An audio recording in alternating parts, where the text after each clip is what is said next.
The 2015-16 season saw Celtic switch kit suppliers from Nike to New Balance, who went straight for it with a Bumblebee kit.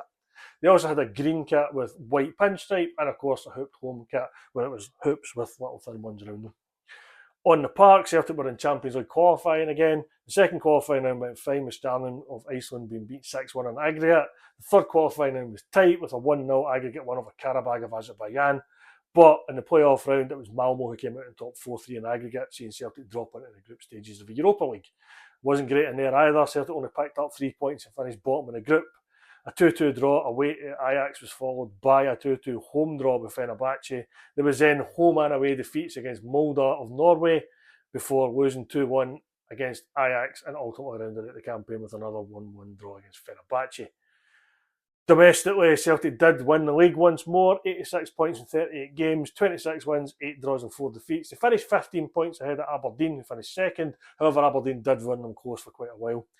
Celtic started with 5 wins from 6, but lost 2-1 away to Aberdeen. Reversed that in the second meeting at Celtic Park, but lost to Motherwell in December. They then lost again at Pittodrie in February.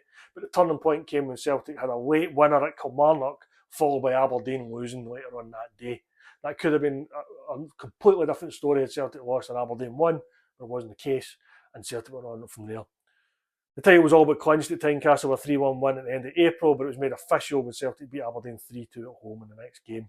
Celtic did lose the penultimate game away to St Johnstone, but the final game of the season was a 7-0 win over Motherwell, Jack Aitchison becoming both the youngest player for Celtic and the youngest goal scorer. And that game would become the first of many of an unbeaten run. More on that later. Lee Griffiths was top scorer with 31. Unfortunately, that Motherwell game was the last game of the season because of what happened in the Cups. In the League Cup, the third round started with a 2-0 win at home to Raith Rovers, a quarter-final win over Hearts away, 2-1, but defeat at Hampden to Ross County 3-1. Ross County were going to win the tournament. In the Scottish Cup, there was a 3-0 away win at Stranraer in the fourth round, a 2-0 win away to East Kilbride, and a 3-0 home win over Morton in the quarter-final. But the semi-final saw Celtic face Rangers for the second time in 2 seasons. And unfortunately, this went the way of Rangers on a penalty shootout, and that was the end of Ronny Deila after that. He stayed on to see out the season, but that was not to be there in the following season after that.